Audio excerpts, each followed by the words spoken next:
Good evening, Africa. For those in Malawi, happy Mother's Day. It is a brand new week of Bottomline Africa. Kenyans are also counting down to Friday Heroes Day holiday. It is another brand new week with new focus on Africa, but the human rights record, if the latest reports by human rights defenders is anything to go by, Kenya police are tonight fighting off accusations of killing at least 33 people post-August 8th election.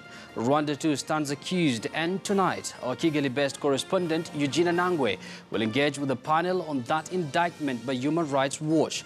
But first, let's take a look at Africa in 60 seconds.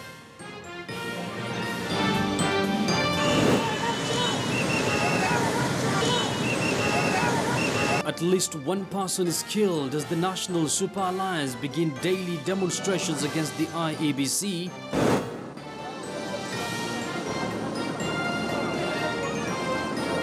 Somalis hold demonstrations against the Al-Shabaab as the death toll from the weekend mall blast nears 280. Nigeria commemorates the death of Afro-pop founder and activist Fela Kuti, whose music continues to inspire generations. And tonight, we will interrogate Africa's position to the UN Conference of Parties on climate change to be held in Bonn, Germany next month.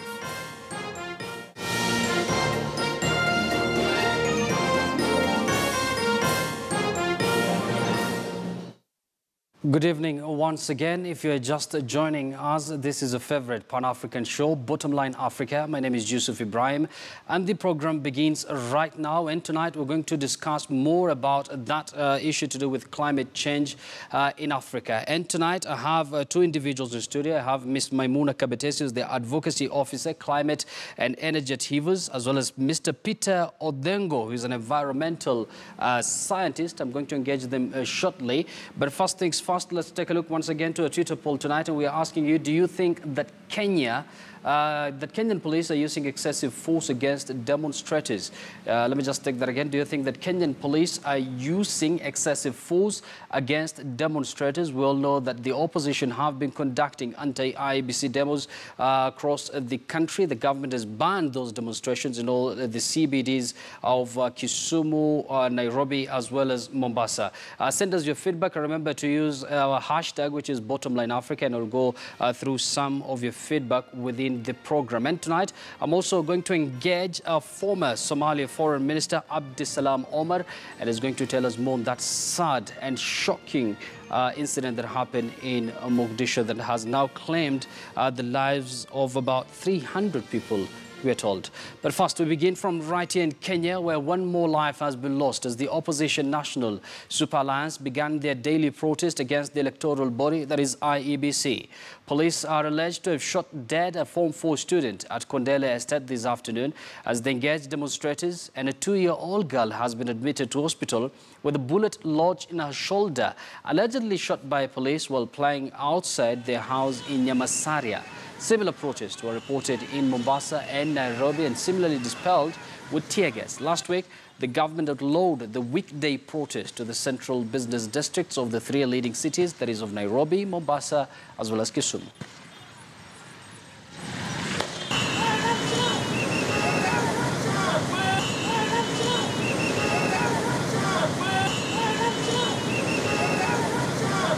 I think tomorrow is going to be worse. We are going to just replace our cars, repair our cars, and this movement is unstoppable. Why are we being pursued all the way into the suburbs if the police have no intention to actually kill us? They shot into our cars, they shot tear gas into our vehicles, they even removed my driver from the vehicle and beat him up. But what I'd like to say, the bottom line is, we will not be intimidated. And I repeat, we are not going to stop. If anybody had any doubts about our resilience, to go on with these demonstrations until our demands are met, then they are out there for a rude shock. Uhuru should not be cheated by anybody. There will be no election in this country if Raila Amolo Odinga's name and Kalonzo Musyoka is not in the ballot.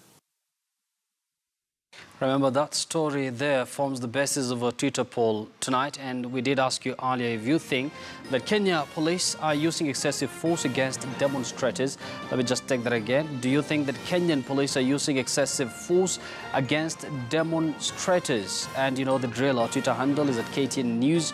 You can as well tweet me at Yusuf Ibra. Always remember to use our hashtag Bottomline Africa. Now, over to an update from the deadly blast at a mall in Mogadishu, that is in Somalia. 165 bodies who cannot be identified will be buried in a national mass funeral. That is according to Somali government news agency SONA. Now, some 111 of the dead have been identified and buried by their families. At least 276 people died in the massive bomb attack in the Somali capital Mogadishu on Saturday. Now, Turkish military plane arrived with medical aid earlier today. The plane also evacuated about 40 of the injured to Turkey for medical treatment. It is the deadliest terror attack in Somalia since the Islamist Al-Shabaab group launched its insurgency in the year 2007. President Mohamed Farmajo visited the blast scene on Sunday.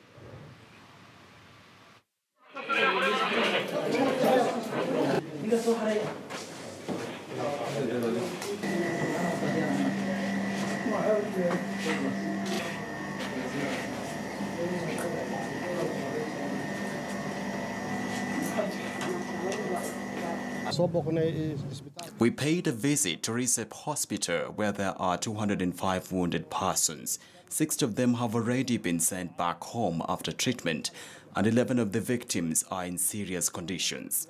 So we ask Allah to help those victims, and may Allah give His mercy to those who were killed in the attack. Indeed, it's a hard period. Yesterday's truck bomb attack is a national disaster that claimed many people's lives, and it signifies that the terrorist group Al-Shabaab are cruel and nasty people who kill anyone. Angry protesters took to the streets in Somalia's capital, Mogadishu, on Sunday to march after the deadly simultaneous bombings in the Somali capital. More than 2,000 people gathered in Mogadishu to protest against the attacks that have been described as the most deadly since the Islamist insurgency began in 2007. Dressed in various colors with red headbands, the protesters chanted as they marched. Police said a truck bomb exploded on Saturday outside a hotel in the K5 intersection that is lined with government offices, a restaurant and kiosks, flattening several buildings and setting dozens of vehicles on fire. 2 hours later, another blast struck the capital's Medina district.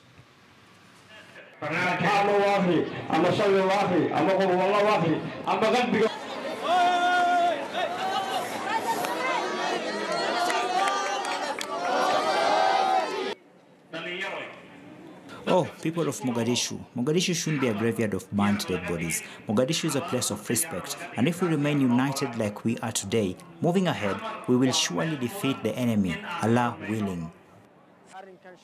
We are very upset about what happened yesterday, and we call on the federal government of Somalia to fight back against Al-Shabaab. As Banadir residents, we will do our best to help the government, Allah willing. We came here to show how deeply sorry we are about the mass killing of our Somali children and young people. It touched our hearts.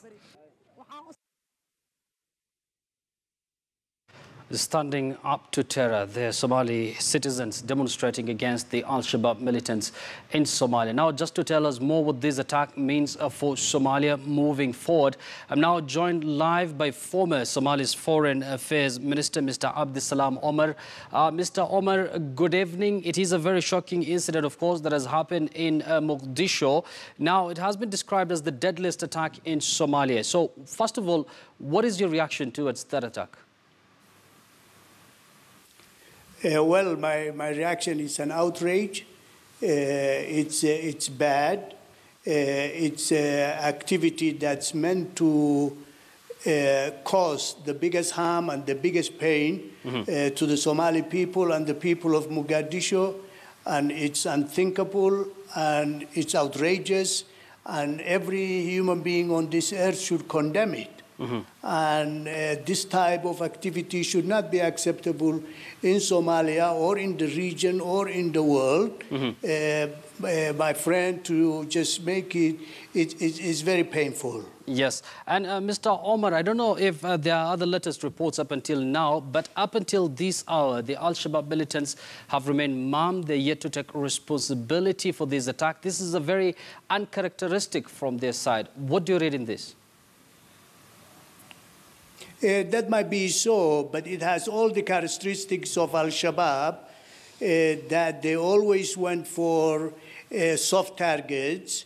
They always went for the public to get the maximum publicity, and whether they accept it or not, either it's Al-Shabaab. If it's not Al-Shabaab, it's their affiliates. And people who think that way, they are not attacking a military targets. They're not attacking a security targets. They're attacking innocent Somali people, and they have done that many times before. So unless otherwise it's proved, it's Al-Shabaab, it's Al-Shabaab affiliates, and it's those who want to cause terror to the Somali people. Yes, and speaking about Al-Shabaab, are we seeing a resurgence of this group in Somalia? Because reports are coming out of Somalia is that, you know, they are on the run. They've been flushed out by the Somali army as well as Amisom. But it doesn't look like they have been defeated in Somalia, are they? They have been defeated in Somalia. They're running for their life. And one of the reasons why they do such an outrageous act against the Somali people is to remain relevant. Amisom is doing its work.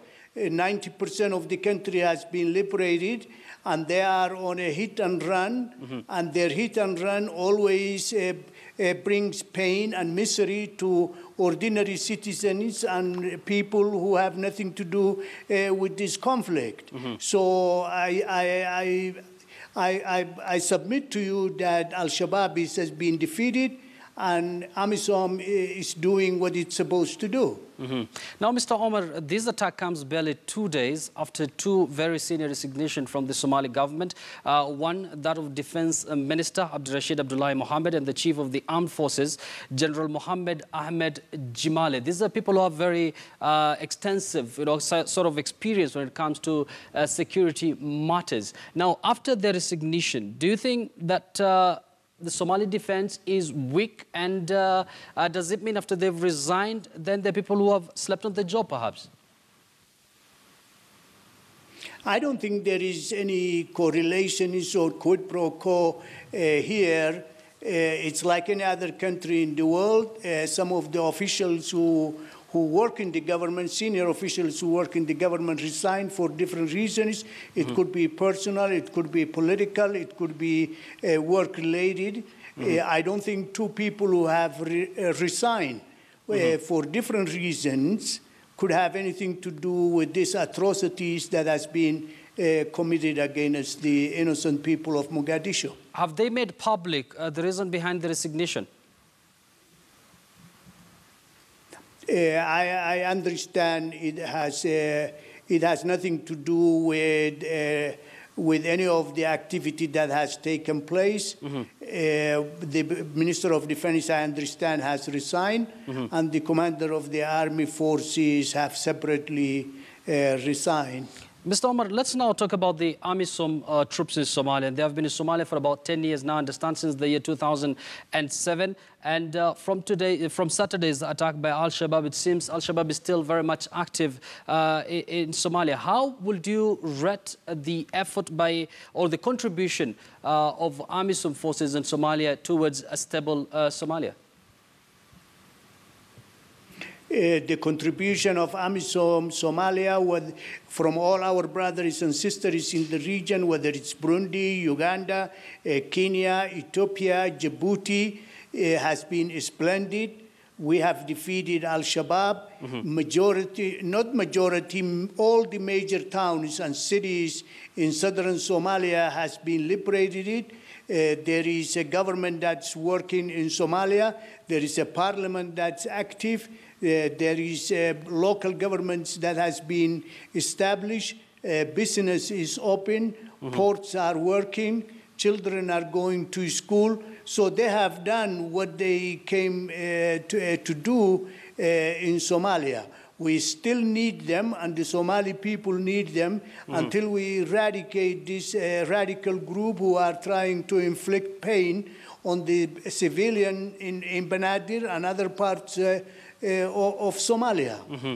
And one final question, Mr. Omar. You know, reports that we're getting from Mogadishu is that of a rising Somalia. We've seen their relation with especially the Turkish government. They've started attracting investors. Now, with this attack in Mogadishu that has claimed now, I believe, about 300 lives, what does this attack mean from Somalia moving forward?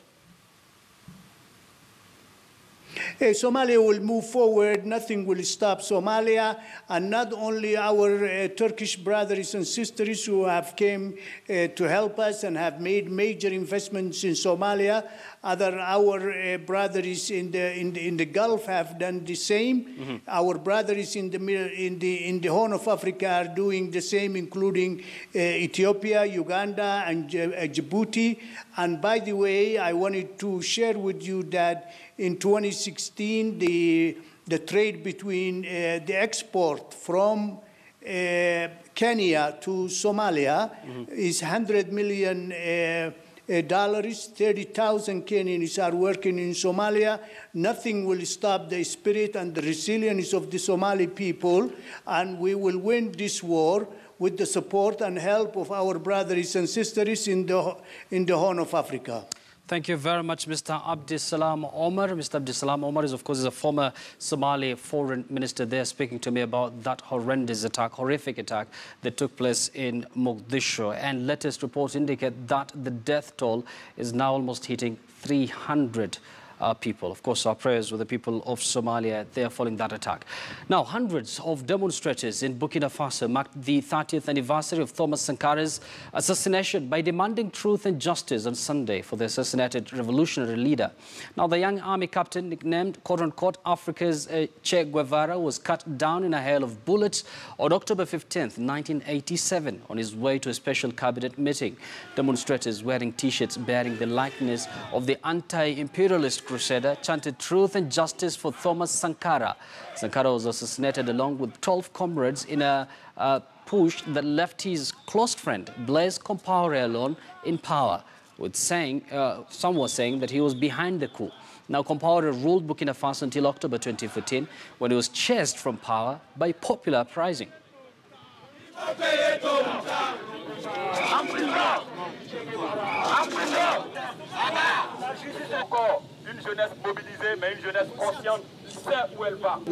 It is to finally demand justice for Thomas Sankara. The youth have done their job of chasing his executioners from power, but the current government and the current judiciary must finally be able to provide justice for Thomas Sankara. We are hopeful, and we are going to continue the pressure here and outside. They have to understand that the people are waiting, the people are getting impatient. The International Committee for the Memory of Thomas Sankara demands that the French authorities lift their defense secrecy, as well as all the files relating to the case of Thomas Sankara, open an inquiry in France to locate the various responsibilities in the horrific assassination. 30 years after the assassination of one who has been dubbed as the African Che and his 12 companions, the families and everyone who values justice are waiting for the truth to be told about this affair, for justice to be done. Now, over to Liberia, and former soccer star George Weah was all but guaranteed his spot in a presidential runoff in Liberia after the Elections Commission said on Sunday he was leading a first round of voting with 39% of votes. Now, Vice President Joseph Boakai was in second place with 29.1% of a total of more than 1.5 million votes counted, and with 95.6% of polling stations having reported. Now, Boakai was more than 280,000 votes ahead of the third-placed candidate, lawyer Charles Bramskin, on 9.8%, whereas CDC supporters, calling themselves CDCians, were frustrated not to have won outright, but remained positive. And the party chairman, Wilson Tape, said he was confident they will win the second round of elections. He said Weah's supporters were young Liberians who were resilient. result. Thank you for coming. It will seem that there's going to be a runoff, and that being the case, we'll take the necessary steps as a political organization to prepare ourselves for the runoff. The CDC is made of young people, most of them below the age of 35, and this is something they have devoted their lives to. These are suffering young people. They devoted their life to this thing. They continue to devote their life to this thing. They put themselves into these elections. They made sacrifices, and they were expecting it to be on the first ballot. But it's going to be a tough challenge, overcoming Josh Weah that has got about 39% of the votes in the first round. But it's not going to be unprecedented. In 2005, he had 29%. The Unity Party had 19%, and we overcame that gap to win the presidency.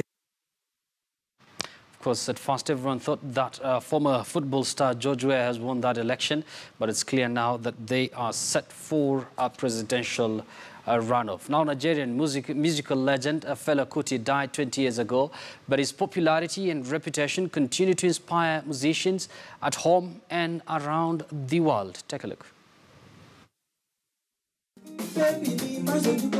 Rising Nigerian pop star Adekunle Gold is recording his second album. Among his inspirations are Ghanaian dance music and Indian harmonies, but above all, the sounds of Nigeria's legendary king of Afrobeat, Fela Kuti. Fela was never afraid. Fela was fearless, and then I feel like Fela is definitely beyond the musician. Fela is activism himself. Fela is, it's just everything, you know. Fela could have been the president, you know. Fela, as he's known to fans, died 20 years ago. The maverick performer found fame in Africa in the 1970s and was a thorn in the side of the country's successive military dictatorships. He used music to protest against the corrupt elite and people's everyday struggles, and was thrown into jail several times for speaking out. For some, that integrity and passion is missing in musicians today. They talk too much about femininity, the sensuality of women. They talk about butts, they talk about boobs, they talk about all sorts of sexuality of women. That's what they talk about now.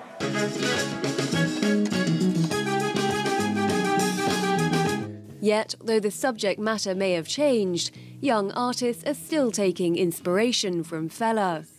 23-year-old music producer Chris Beats calls himself the king of Afro dance, the Nigerian music that has got millions dancing across Africa and the world.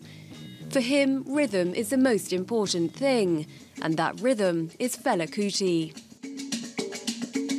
Afrobeat is what I grew up listening to, so there's no how. Even if I want to make EDM, I will still think Afrobeat. Even if I want to make hip-hop, I will still think Afrobeat, because Afrobeat is who I am, you understand? So you can't take that factor off Chris Beat. So if I'm doing anything, I will still think it's like, okay, this is where I'm from.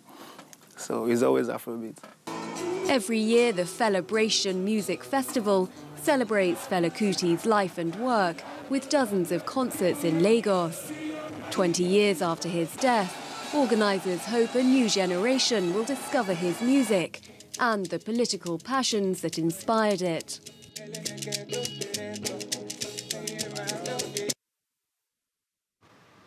Fela Kuti there, remembered in Nigeria.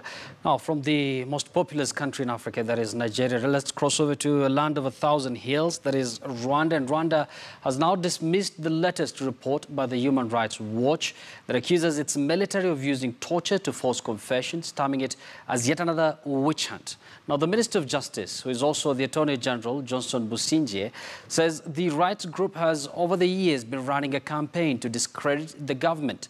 But in Kigali, the feelings are mixed. Our correspondent, Eugenia Nangu, engaged the human rights chairperson in Rwanda, Nirere Madeleine, as well as human rights lawyer Thierry Gatete on this issue. Take a look. When you have such institutions, that claim to support human rights and are against human rights violations, and when they say they want to carry out research, they hide behind the issue of independence, that we are independent, and so don't tell us what kind of methodology you want us to use, because if you tell us, then you seem to be directing us on what you want us to do. So how then would you like such kind of research be done in a way that is acceptable, that you can say, you know what, regardless of the independence, yes, we have actually accept that you need to be independent in carrying out your reports, but these are the things we want you to deal with if you really want to come out as people who are supporting human rights. Okay, thank you very much.